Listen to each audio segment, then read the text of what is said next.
Welcome back after the coffee break and how to use the techniques for accessible PDF in your day-to-day work.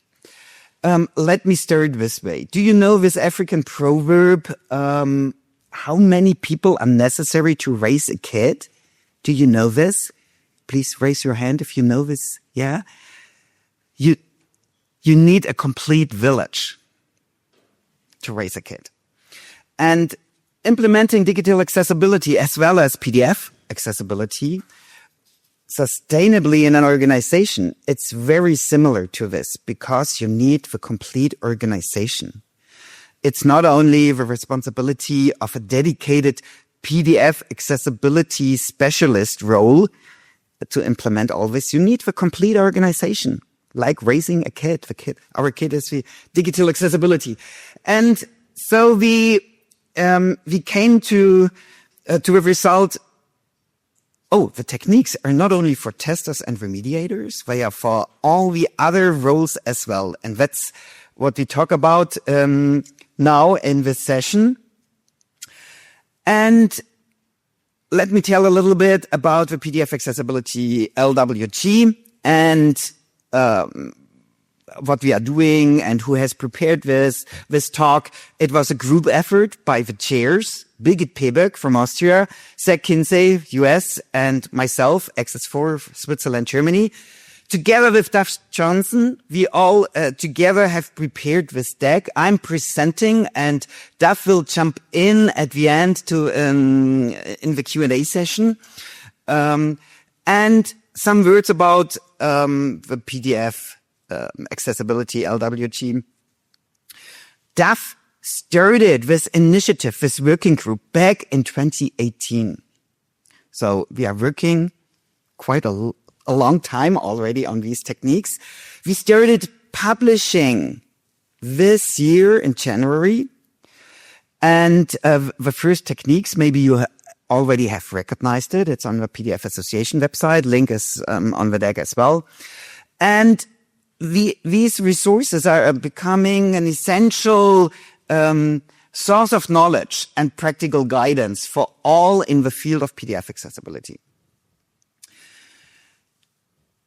What can you expect from our talk today? We'll begin by recognizing 9 distinct roles in the accessible PDF ecosystem.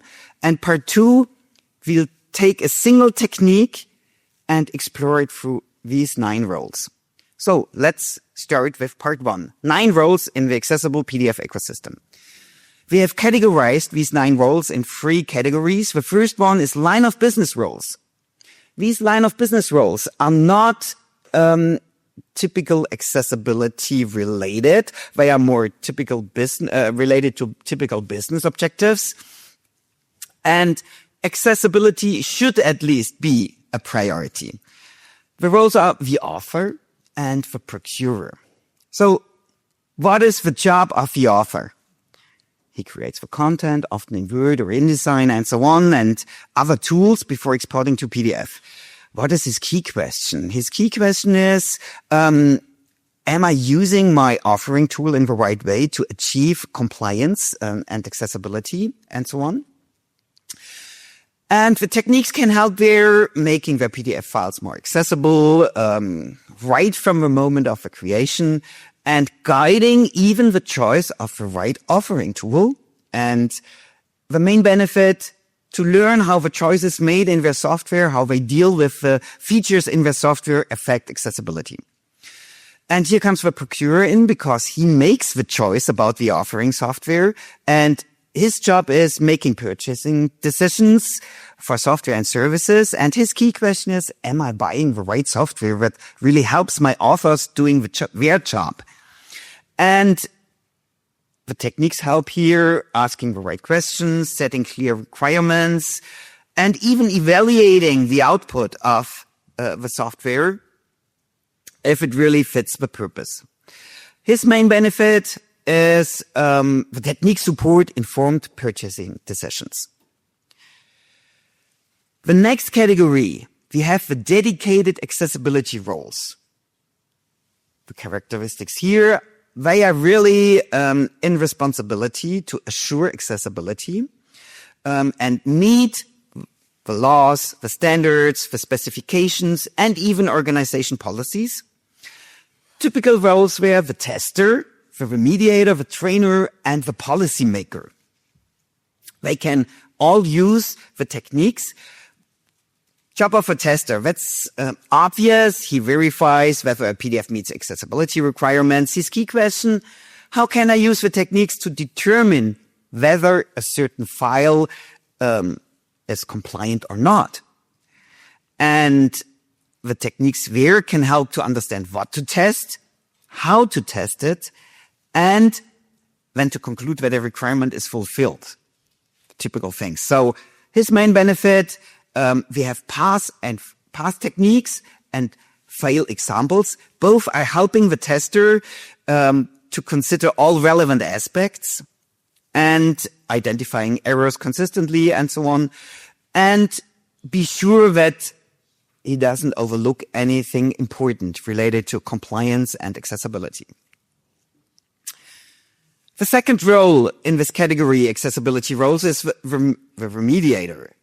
His job is to repair existing PDFs to make them accessible.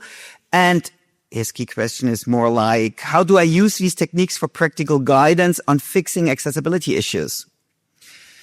And with my available software, and it should be efficiently. So the techniques can help here by providing a reliable model, even typical example files showing how to do it right. The main benefit for a remediator, it's easy for him to adjust the document according to compliance. The remediator can be confident that the result really complies with the related accessibility requirements.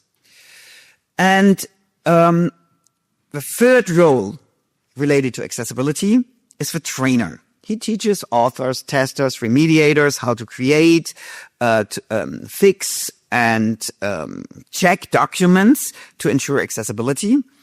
And his key question, how can I use these techniques as a teaching resource to help me to make complex requirements more understandable and easier to put into practice? And the techniques here provide good content for training courses. And the main benefit of a trainer, providing assets that trainers can translate into practical lessons, materials for specific audiences and tools. Often the fourth role related to accessibility is forgotten, the policymaker. He makes the policy internally in an organization, and he establishes and tracks the actions and metrics necessary to the successful management of accessibility regulations. And this is not only limited to PDF. This is, in a broad perspective, software, websites, and documents. The key question of a policymaker, to which reliable resources can I refer to deliver guidance related to PDF accessibility? And the main benefit, if he refers to the techniques, it's similar to referring to the WCAG techniques. And it offers policymaker a transparent framework on which they can rely on. The third category, industry roles. Typical industry roles are PDF developers. I guess a lot of you here in the room. API and AT developers, they are a little bit missing here. But as well, product managers and marketers. We have them in the room as well. And the industry members, they play an essential role in this whole ecosystem, because if they are not doing their job, all the other roles cannot achieve their accessibility objectives.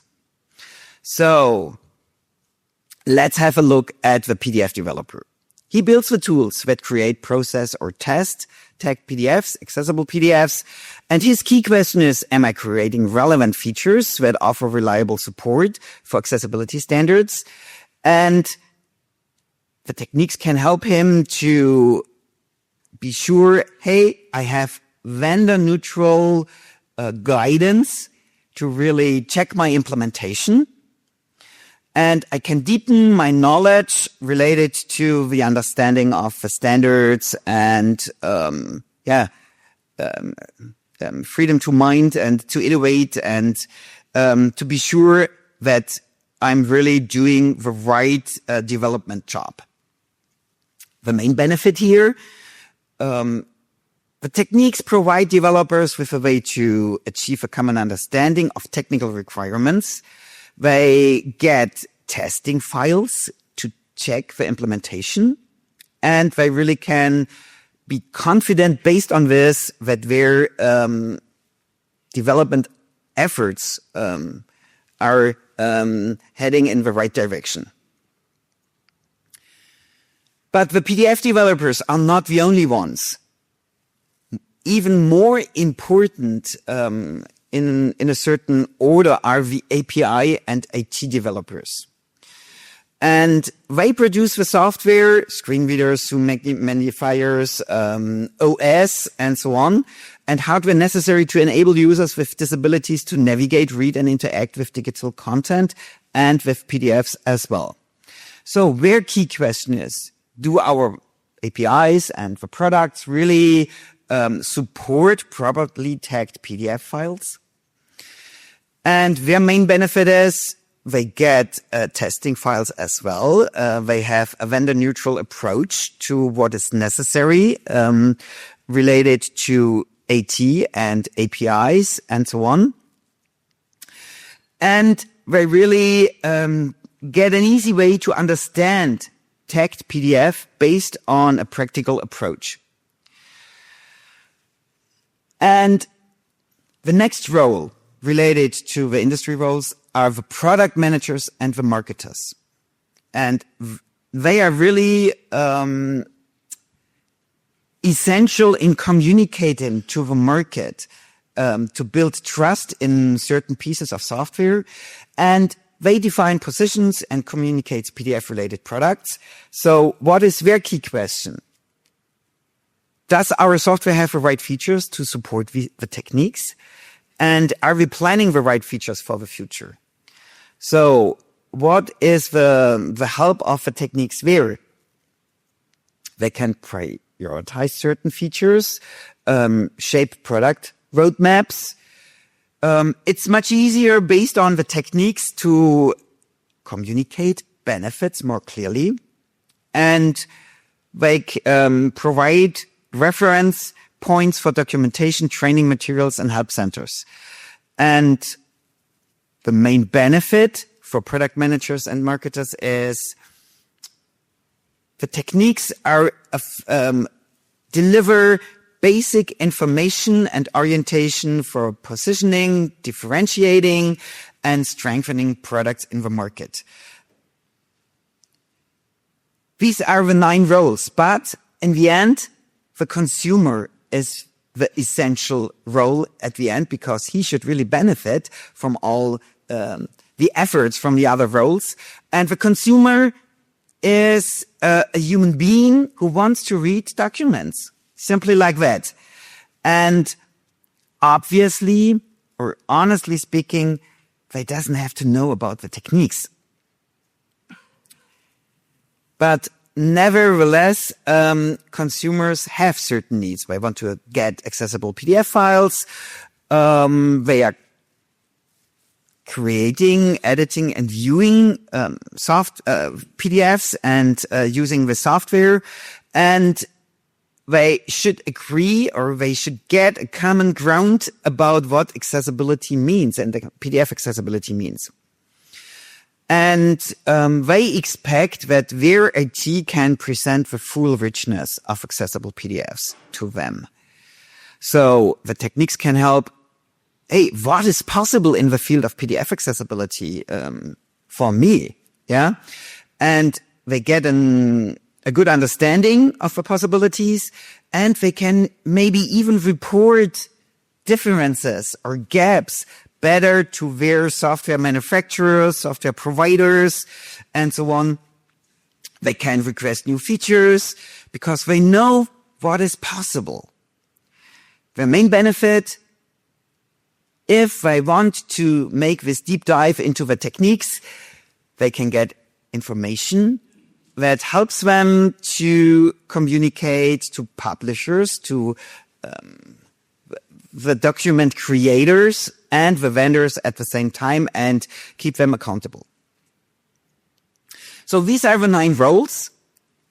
And the consumers, I'm interested in, have we covered every role? Do you identify with one or more roles here? And do we have a role in this room that we haven't mentioned so far? So please raise your hand. Okay. What role do you have, or have you missed? Hi, I work sometimes with local communities, and they produce lots of Microsoft Word or other Office documents, simple Office documents, and they have really no solution, even if we offer accessible templates or templates for accessible documents. And even if I know that they can meet all the requirements because the documents are very simple, they cannot save it as 100% accessible documents or conformer documents, because at least one red cross you get email always in PAC accessibility checker. But the role of these guys is the offering role, right?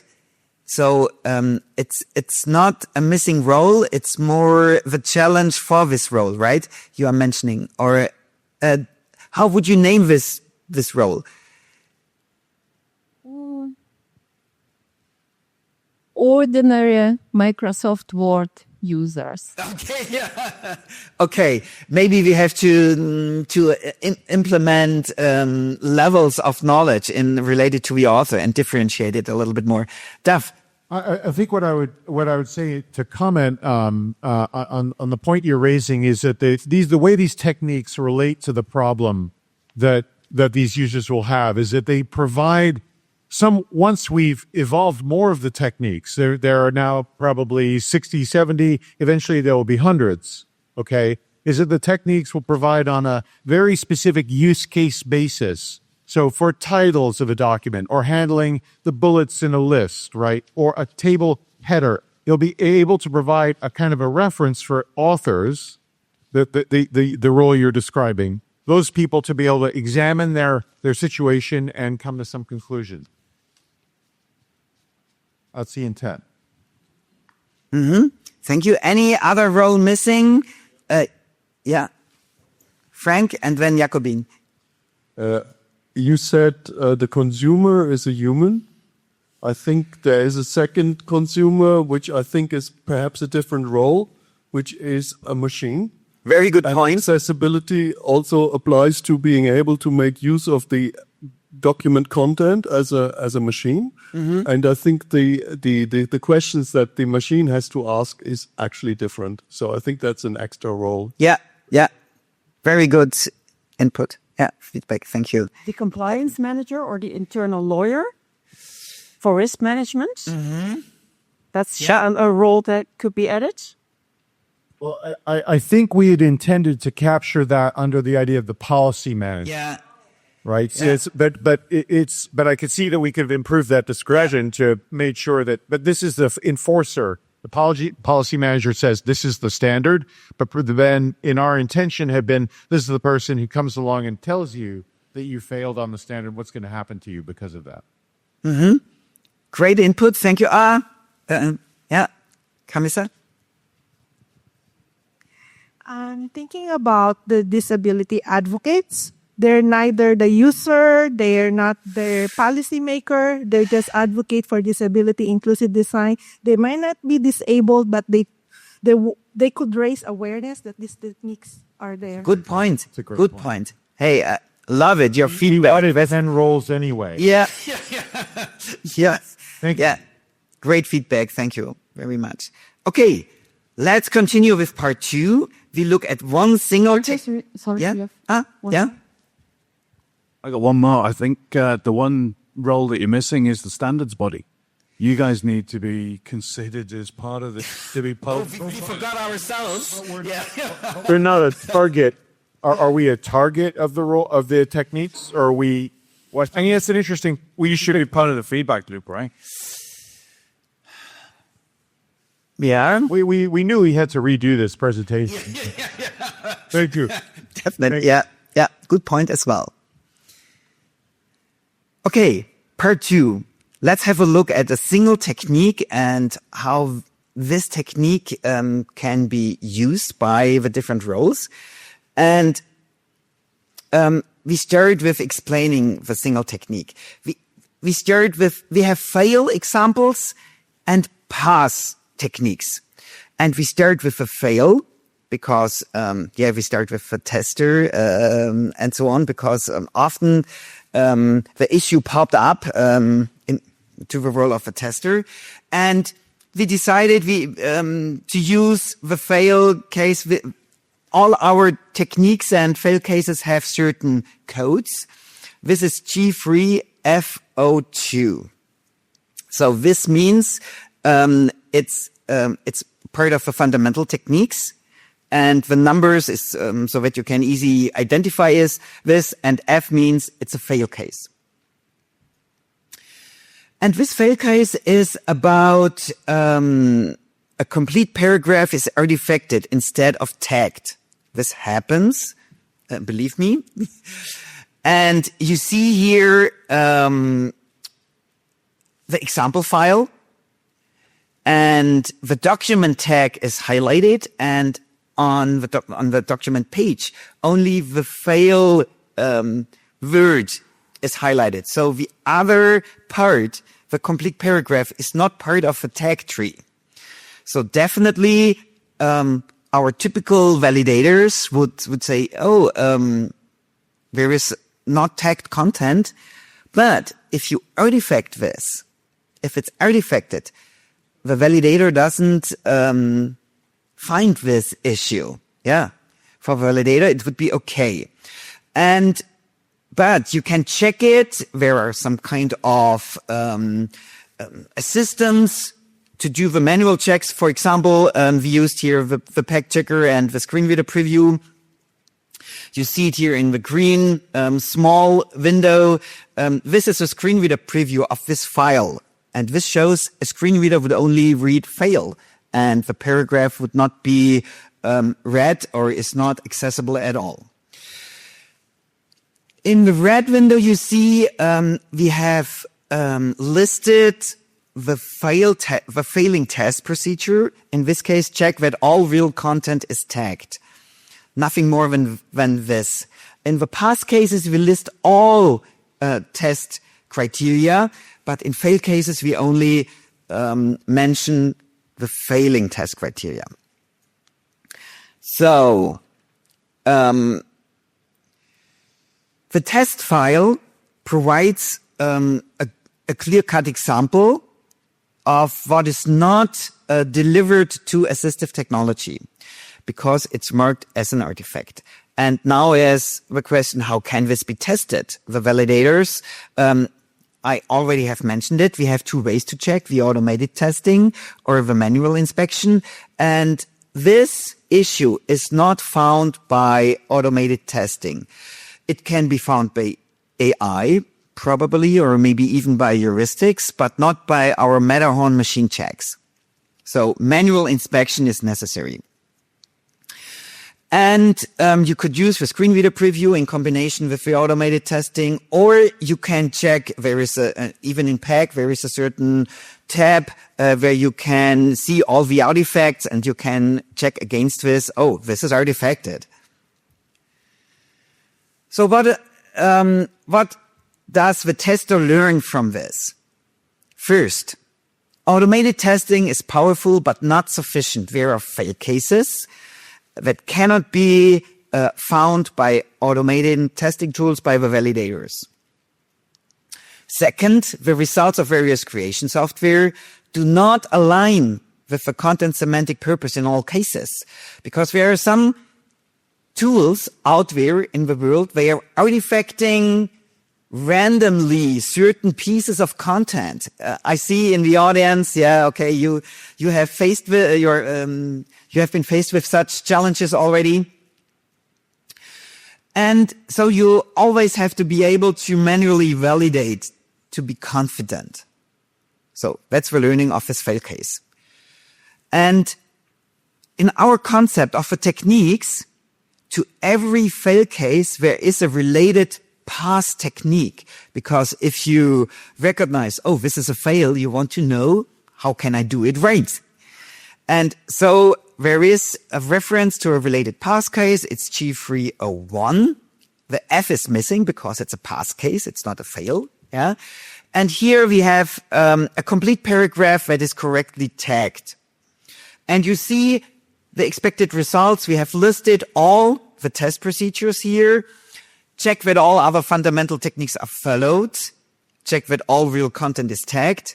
Here you remember the related test item in the fail case. And check that other content that is not real content is marked as an artifact with an appropriate subtype. And how can you test this? In the same thing with the test files, you can look at the test file, you can analyze it, and the failure examples tell remediators what not to do, but the pass techniques provide examples of correct tagging structure. So the remediator, as a second accessibility role, learns to use the techniques as a reliable and practical roadmap for correcting errors. And here we have to mention the techniques are not covering all the ways to fulfill a certain requirement. It's a best practice or an example how you can fulfill it. But you can invite additional techniques for you, but they have to pass all the test criteria. So you get a set or you get a method how you can evaluate your certain technique or your way of remediating. Is it fulfilling the requirements or not? Let's jump to the author. And the author learns or has to learn the distinction between real content and artifacts, and that authoring and PDF conversion software directly influences the accessibility of their PDF files, and they learn what to look for. How they learn, for example, hey, can I do this in my authoring tool? And how can I do this? Can I mark artifacts and all this? And they should learn it from the trainers, because they have to educate the authors, the testers, the remediators in how do I use my software to achieve and fulfill certain techniques. And they should explain the concept of real content versus artifacts and how can I detect this, like I have shown it, how you can test this with available validators, and how I can fix it. What can a PDF developer learn from these single techniques? So the pass example is a good test file. The pass example delivers a benchmark. Can my software create this output with the correct result? And they can test against the fail examples as well. And they can check their validators or test their validators and fixing tools. Can I fix the fail cases with my software as well? So the PDF developers, they learn to use the technique as an implementation target. And they should easily be able to detect and fix real content that is artifacted, right? Related to this example. Is this possible? The fail case. Can I fix the fail case efficiently with my software? The API and AT developer, they should support the techniques as well, and they can use the test files for common PDF specific use cases and so on. And they should test it. Is our API capable of delivering the necessary information, to all the other software? And the procurer can use the test files as well. They have a set of requirements they can refer to, and that's very special. We have implemented a technique support finder code for every technique. And I have a short example here. Maybe we can have a short look just to, this is relatively new, and this is to all the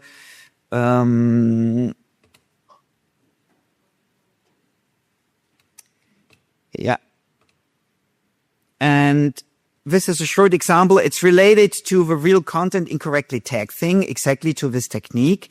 And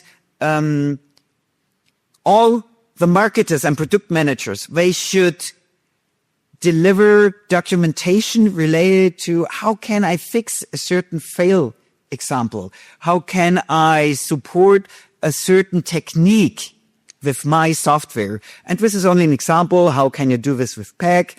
Or check the artifacts. Here you see the artifacts ribbon, and it's highlighted here. This reminds you to a fail case, and so on. And this is your task as product managers and marketers. And in the end, you should refer to the technique finder code here, so that a user or a procurer wants to find some information related to the technique support of your software, that they find the related information. Okay.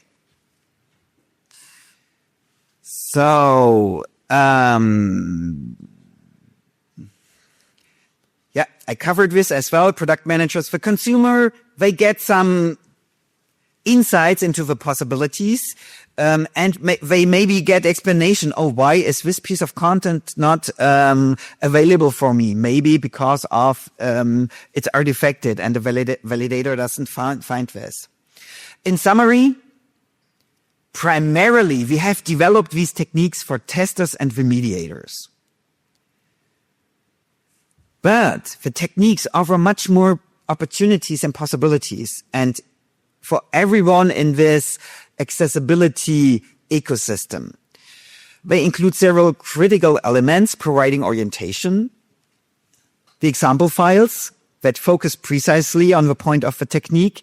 We call them atomic examples, clear test procedures, background information, references between fail and pass cases, and the technique support finder codes.